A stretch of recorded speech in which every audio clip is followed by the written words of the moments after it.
रामदास बोढ़ाना ठाकुर जी से बोले, भगवान मुझे पीड़ा नहीं है, मुझे बहुत सुख मिलता है। भगवान बोले, तुमको पीड़ा नहीं, पर तुम्हारी पीड़ा हमको लगती है, इसलिए तुम मत आया करो। रामदास बोढ़ाना बोले इससे बढ़िया तो मेरे प्राण चले जाएं, मैं आपको देखे बगैर नहीं रह सकता। अगली एकादशी पर आप मेरे सामने नहीं होंगे तो मेरे तो प्राण ही चले जाएंगे। भगवान बोले, काम करें? बोले क्या? हम तुम्हारे साथ चलें, तुम्हारे गांव वहीं रह ले, तुम्हारे पास ही एकादशी क्या तुम हर दिन हमको देख लिया करना।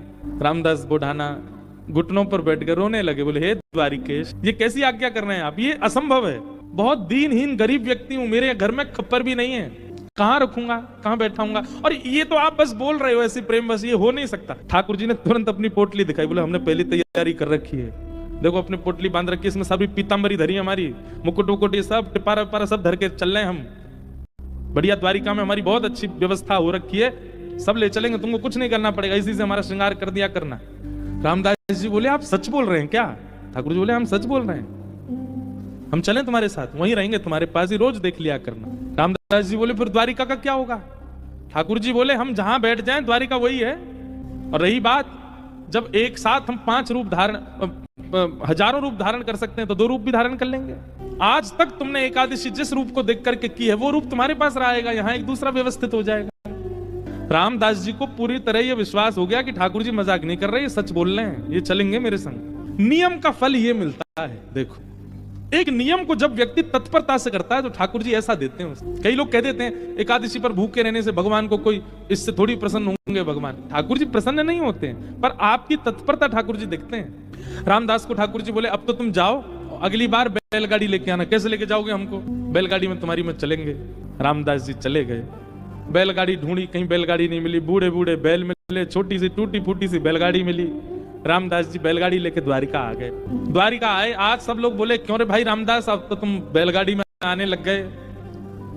रामदास जी बोले, अब वयोवृद्ध हो गए ना, तो अब चला हो नहीं पाता, तो बैलगाड़ी से आए। बोले, बहुत अच्छा। रामदास जी आए, प्रसाद आदि गोमती सागर में स्नान किया, प्रसाद पाके रात में कीर्तन करने लगे। सब चले गए, रामदास जी कीर्तन कर रहे थे।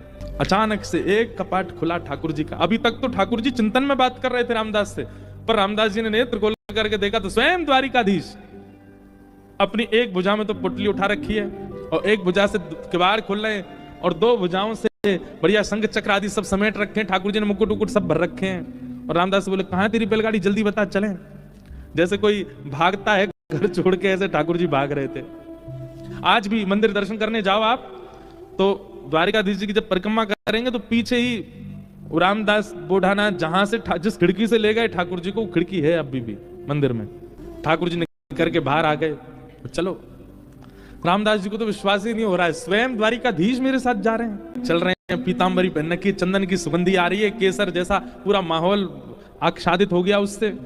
ठाकुर जी जैसे गए, रामदास जी बोले, भगवान टूटी फूटी बैलगाड़ी है, बैठ जाओ।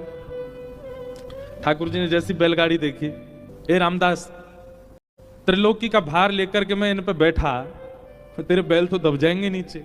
भगवान अब क्या करें, यही व्यवस्था मिली थी। इतना सीधा, इतना भोला रामदास। ठाकुर जी बोले, काम कर, तू बैठ, हम चलाते हैं बैलगाड़ी। रामदास जी बोले, ऐसा मत करो नाथ, मैं ही चला दूंगा। नहीं नहीं, ये तो हमारे अभ्यास की वस्तु है।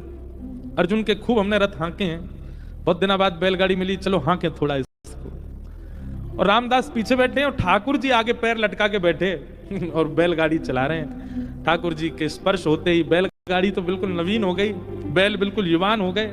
यहां मंगला का समय हो रहा था, सूर्य उदय हो रहे थे धीरे धीरे। ठाकुर जी बोले, रामदास, इस सुबह होते ही सब पंडा पुजारी भागेंगे, ढूंढेंगे, देखेंगे मंदिर में तुम्हें हूं नहीं, सब आ जाएंगे, ये हमको बीच रास्ता में पकड़ लेंगे। तभी थोड़ी दूर ही पहुंचे थे, वहां एक बाबरी थी, एक सरोवर था। ठाकुर जी ने कहा, तुम हमको नीचे छुपा दो ताकि कोई हमको ढूंढ ना पाए, क्योंकि ढूंढने वाले तो आएंगे, और जब ढूंढ हार के चले जाएं, कुछ ना मिले, फिर हमको दोबारा लेकर फिर चल देना आगे। रामदास जी मनी मन इतने प्रसन्न हो रहे हैं, बोले, ठाकुर जी आपको क्या पड़ी है जाने की मेरे साथ? अरे मैं तो मना कर चुका हूं 5 बार कि ठाकुर जी आप यहीं रह लो, पर नहीं, उन्हीं की इच्छा है जाने की। जब मन ऐसा भटकता है ना ठाकुर जी, मतलब ठाकुर जी ऐसा करते हैं, आपके मना करने पे भी चल देंगे आपके। रामदास नीचे बावरी में ले जाकर के द्वारकाधीश जी को छुपा दिया। पीछे से सब पुजारी दौड़े दौड़े आए, देखा तो रामदास जी धीमे धीमे अपनी बैलगाड़ी चला रहे हैं। सबने रोक लिया, बोले, रुको, तुम ही थे रात भर मंदिर में, ठाकुर जी कहां गए हमारे? रामदास जी बोले, मुझे तो नहीं पता, दिखाओ।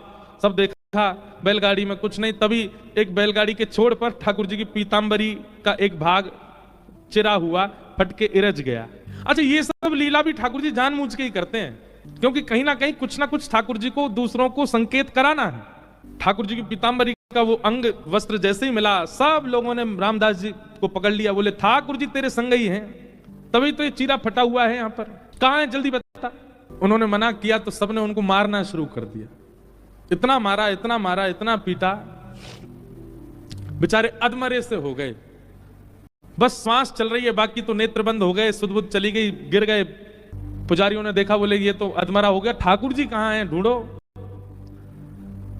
पास ही सरोवर था, उस बावरी में जाकर के जैसे ही देखा तो बावरी का जो जल था वो रक्त मंडित हो गया, पूरा जल रक्त से भर गया। देख करके सब लोग घबरा गए, सारे ब्राह्मण बोले ये जल इसका कैसे हो गया, जल आ कहां से, ये रक्त आ कहां से रहा है। दौड़ करके जाके देखा तो एक जगह ठाकुर जी विराजमान थे, और जहां जहां रामदास जी को डंडे मारे गए वहां वहां श्री द्वारिकाधीश जी के श्री अंग पर भी डंडे के निशान, और हर स्थान से रक्त निकल। सब पुजारी जी चरणों में गिर गए, सब ब्राह्मण देवता बोले भगवान ये क्या हो गया, बोले ये क्या हो गया, मेरे भक्त को मारते हो, मेरी इतनी आराधना करी, मेरी इतनी सेवा करी, इतना अर्चन किया, उसके बाद भी ये नहीं समझ पाए कि मेरे भक्त और मुझ में कोई अंतर नहीं है।